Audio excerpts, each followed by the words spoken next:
Hello दोस्तों, आपका स्वागत है हमारे यूट्यूब चैनल स्टडी और फ्यूचर में। तो बच्चों, आज की इस वीडियो में हम बात करने वाले हैं वर्ग यानी कि स्क्वायर के बारे में। तो बच्चों, आज के बाद आपको स्क्वायर का जो फार्मूला होता है, परिमाप, भुजा, विकर्ण, ये सब जो होते हैं आप रोज रटते रहते हो।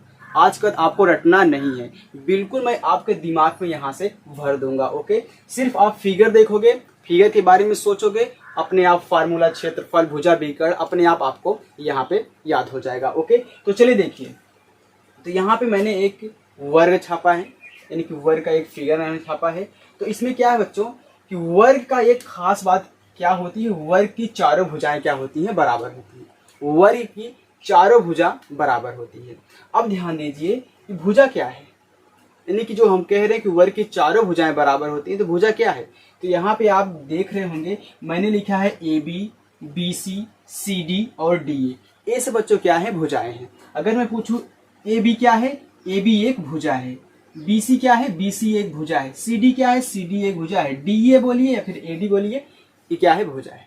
ओके, अगर मैं बात फिर कर रहा हूं कि वर्ग की चारों भुजाएं बराबर होती हैं। अब बराबर कैसे होती हैं, देखिए।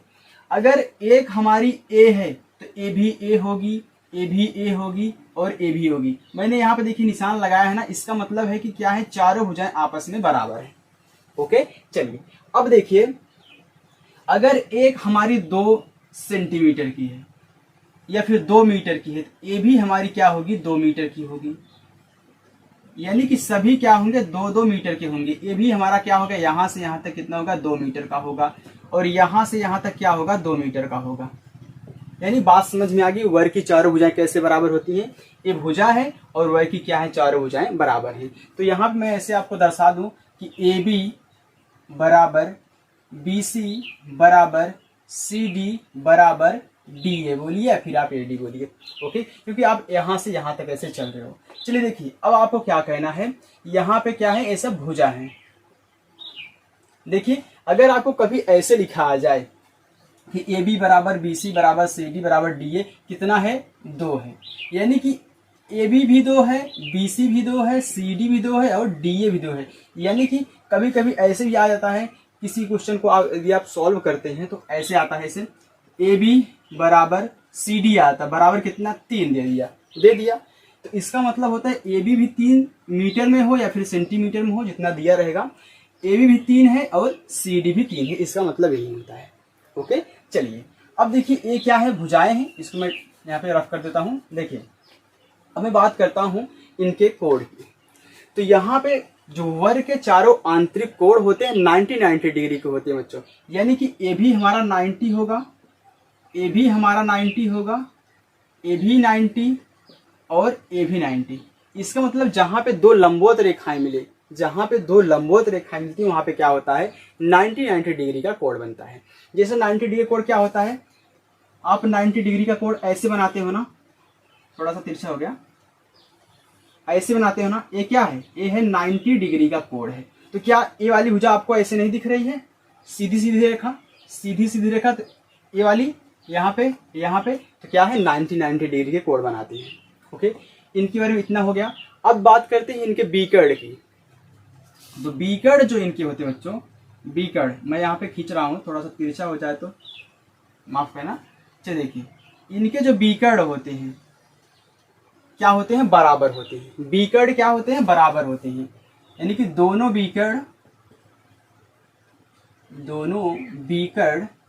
क्या होते हैं, बराबर होते हैं।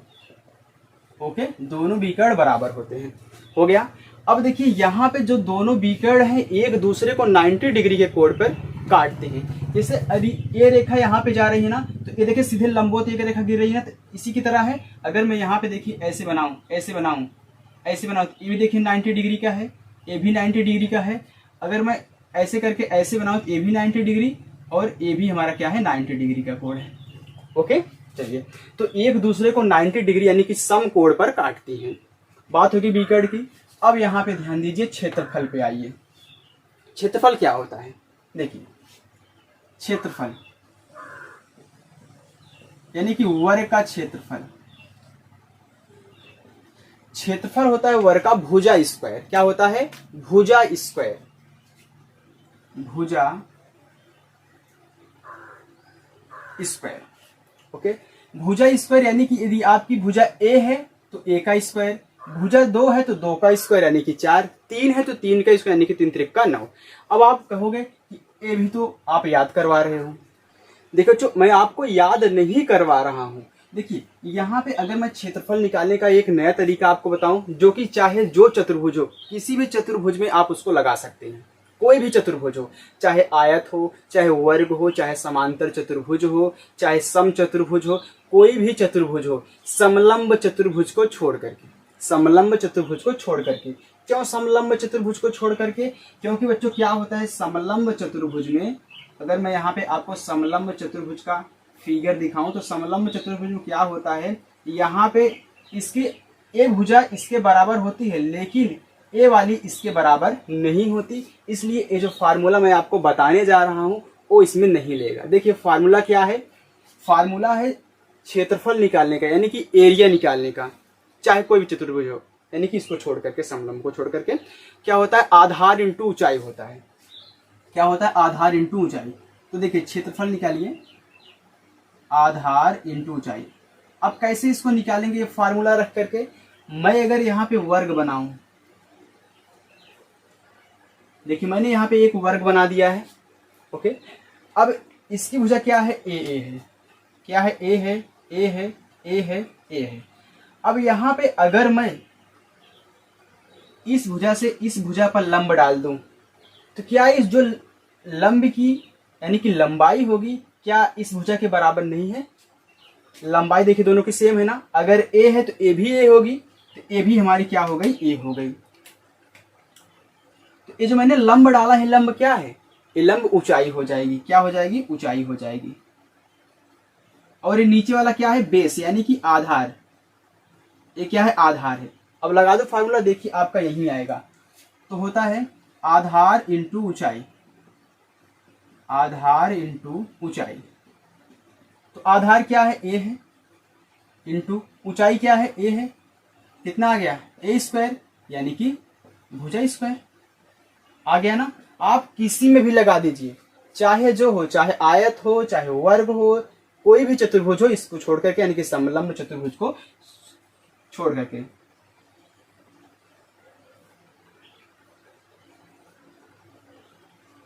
ओके बच्चों, चलिए अब देखिए बात आती है भुजा की। भुजा देखिए,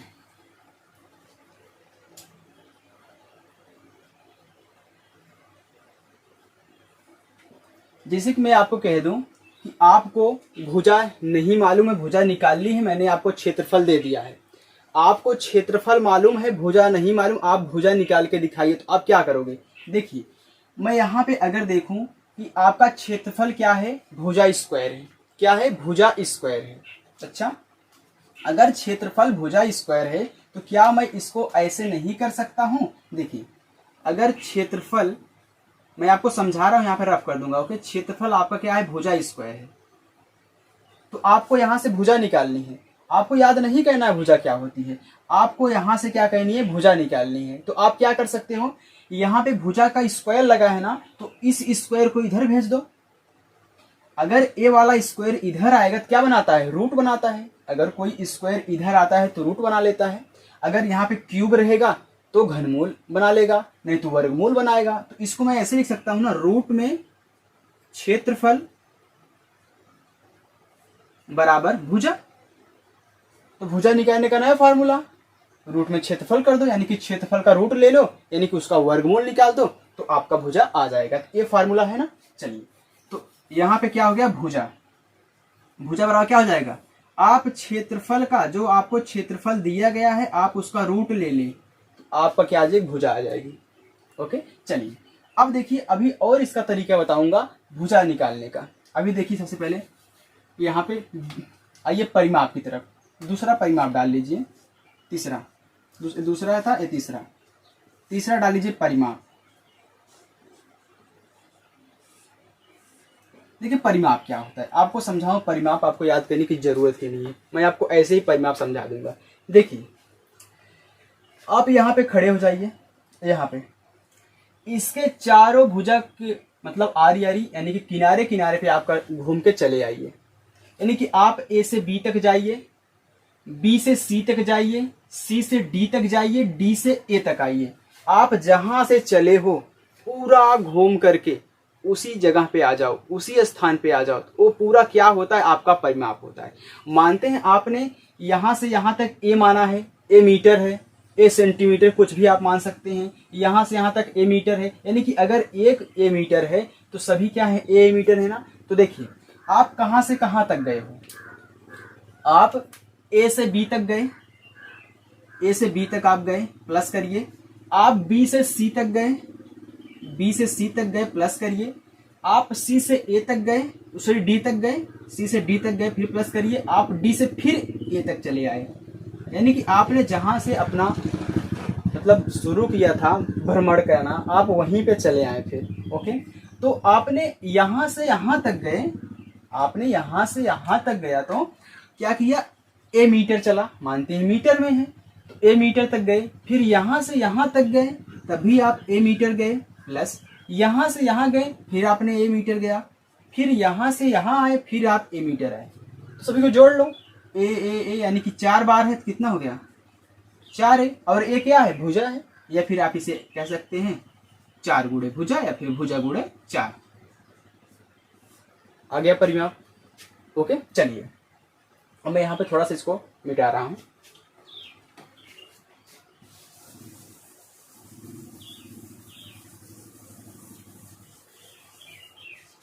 ओके, अब देखिए यहां पे कौन सा था आपका, भुजा थी। तो भुजा को आप एक तरीके से और निकाल सकते हैं। तरीका क्या है दिखाऊं, चलिए देखिए। आपका परिमाप क्या आया, आपने परिमाप को क्या लाया, यहाँ पे आपने परिमाप बराबर लिखा है, परिमाप बराबर लिखा है भुजा गुणे 4, भुजा गुणे 4। आपको परिमाप मालूम हो, भुजा आपको ज्ञात करनी हो, तो आप क्या करोगे, 4 इसमें गुणा कर रहा है ना, तो परिमाप में 4 से भाग करा दो, यानी कि परिमाप बटा 4 बराबर कितनी आ गई, आपकी भुजा निकल के आ गई। तो इस तरीके से भुजा निकाली जा सकती है। आप परिमाप में 4 का भाग कर दो, आपकी भुजा निकल के आ जाएगी। तो यहाँ पे एक फार्मूला और ऐड कर लो, यानी कि परिमाप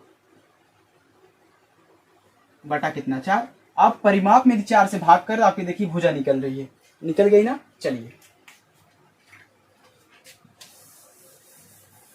अब देखिए आपका बचा यहाँ पे बी कर्ड, बी कर्ड बचा। चल देखिए,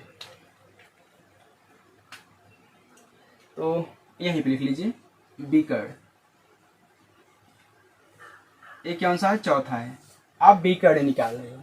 ओके, तो बी कर्ड कैसे निकलेगा, हमको बी कर्ड क्या करना है, दोनों का निकालना है। तो बी कर्ड का जो फार्मूला होता है यह होता है √2 इंटू भुजा, या फिर यहाँ पे √2 इंटू भुजा होती है।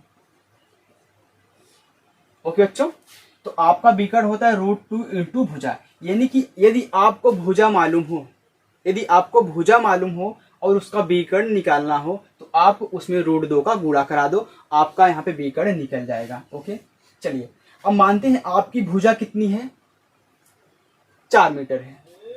भुजा आपकी क्या है, 4 मीटर है। तो आपकी यदि भुजा 4 मीटर है तो आपका बी कर्ड क्या हो जाएगा, बस 4 में क्या करो, √2 का गुणा करा दो, कितना होगा 4√2।